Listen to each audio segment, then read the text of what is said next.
Hi, this is Steve Anderson, PGA Director of Instruction at Mirror Lakes Golf Club and Majestic Golf Club out in Lehigh Acres. Basic set of golf clubs begins with what's called your irons. Irons are simply called irons because they're made of iron. Basic set of irons you buy from a store will have 8 irons, 3 iron through your pitching wedge. That would be 3, 4, 5, 6, 7, 8, 9 pitching wedge. Pitching wedge is kind of a fancy name for a 10 iron. There might be one more club that you need to buy, and that's called a sand wedge. Sand wedge is the most lofted club, which hits it out of the sand a little bit easier for you. I'm holding a 5 iron, kind of a middle of the road iron.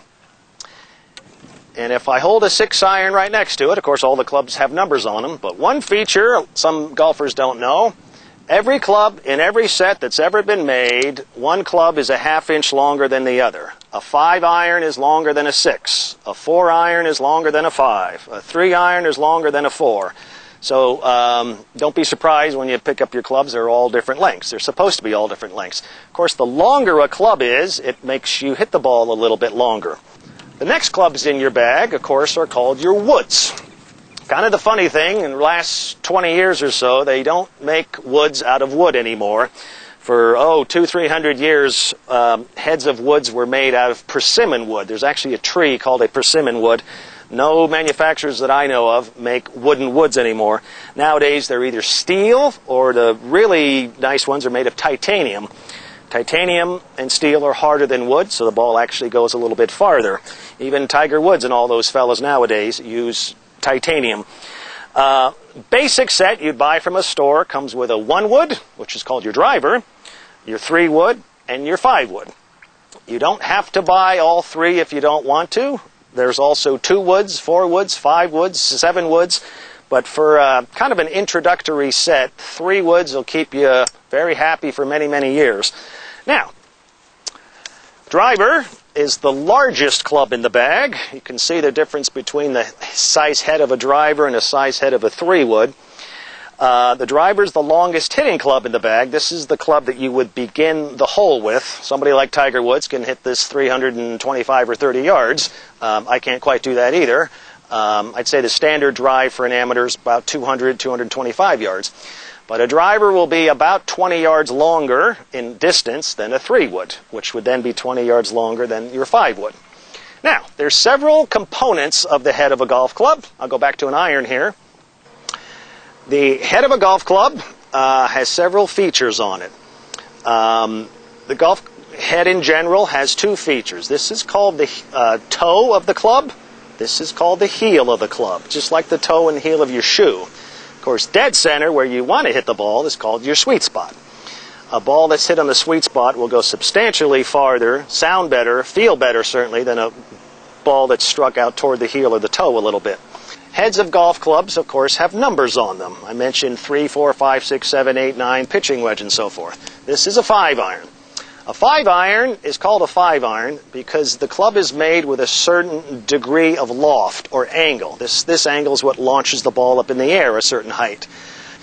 Standard 5 iron throughout the industry, a 5 iron has about 28 degrees of loft. So if you hit it correctly, it would launch the ball about a 28 degree angle. If I picked up a 6 iron is a higher number than a 5, and if I exaggerate, a 6 iron has a higher degree of loft or angle. Standard set of clubs is 4 degrees between one number club and another. So if this 5 iron had 28 degrees of loft, 6 would be 32 degrees of loft. Now, what's the difference yardage-wise when you hit 2 clubs? Well, again, with a perfect golf swing, it's about 10 yards of distance down the fairway between one club and another club. 5 iron will hit the ball 10 yards farther than a 6 iron will. Now, why we have the different lofts and different numbered irons is when you're different yardages away. If you were 200 yards away from the green, that might be one club. If you're 175 yards away from the green, that's a different club. You don't want to change your swing. You want to swing the same and change your club.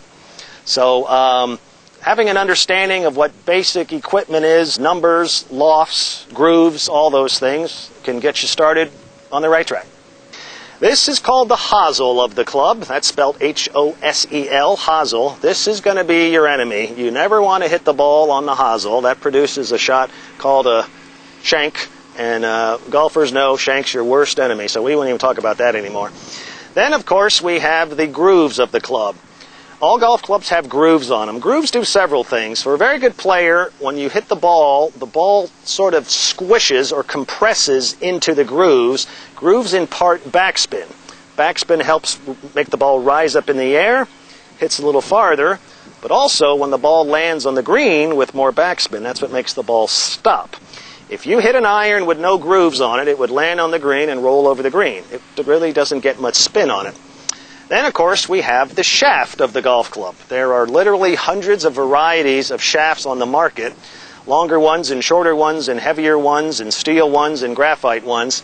So we'll talk about that in part 2 coming up shortly.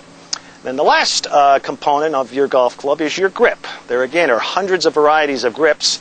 Basically, the most important part of the grip you want to look at, though, is the size grip. You do not want the grip to feel so big it feels like you're holding a baseball bat, nor do you want your grip, for example, to be so small that you feel like you're not holding anything. So your golf professional can help you pick the right size grip. There's pink grips and green ones with polka dots on them, and there's Florida Gator grips and Florida State Seminole grips. You can buy whatever you want out there. So, parts of a golf club: grip, shaft, club head, and all the features of that.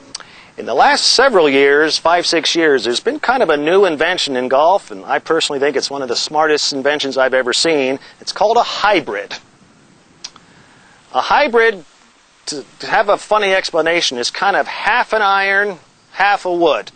Looks a little like a wood, got the rounded head, hollow inside, but also looks very compact, smaller, like an iron. Hybrids sort of take the place of your longer irons. Many new golfers have a very difficult time hitting a low number, 3-iron, 4-iron up in the air. So hybrids just make the game easier. Tiger Woods uses hybrids. I think most amateur golfers should go and check some out. Hybrids come in varying degrees of loft. You could get a 3-wood hybrid, a 4-wood, 5-wood, 7-wood. So you want to buy maybe 2 of them that could substitute and take the place of clubs that are a little more difficult to hit. You see, when we compare the size head of a hybrid to a driver head, substantially smaller. When the head is a little bit lower like this, it's easier to get out of longer grass. The club just slips right through the grass. It's kind of curved and round in its design. So in addition to your irons and your woods, you might want to check out a hybrid, and I think it's one of the smartest avenues you'll ever go down. The final club you'll need to purchase to round out your golf equipment is your putter, of course. We've all grown up playing miniature golf or putt-putt golf before. I would have to say there's 10,000 varieties of putters out there. Big ones, small ones, different ones, long ones. I think buying a putter is a very personal choice. If you like what it looks like, you like what it feels like, you like what it costs, that's the one you buy. I happen to be a little different. I'm left-handed. All my irons and woods are left-handed. I happen to putt right-handed. I have kind of an odd-looking little putter here, but for me, this is the one that I like.